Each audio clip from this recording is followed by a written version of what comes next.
Jacobabad report Abdullah बुर्डो।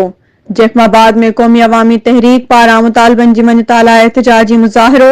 पानी जी हथरादू खोट अयाज़ लतीफ़ अली जोई क़ौमी कारकुननि मथां दाख़िल कूड़ा केस ख़त्म करण लाइ ऐं बहिरा टाउन जी इंतज़ामिया तरफ़ां सिंधी ॻोठनि खे ड्राहिण ख़िलाफ़ शहीद अल्लाह बख्श पार्क खां प्रेस क्लब ताईं चाकर खान जूने जो अब्दुल जब्बार सिंधी मुख्तियार बलोच उस्मान सूमरो जी अॻवानी में एहतजाजी रैली कढी वई।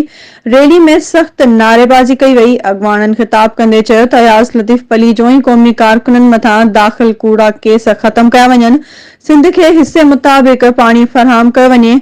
हुननि चयो त सिंध हुकूमत पाणी मामले वफ़ाक़ अॻियां पंहिंजो चिटो मौक़िफ़ पेश करण में नाकाम वई आहे, जंहिं सबबि लखे एकड़ ज़मीन जो बेजारो सुकी रहियो आहे।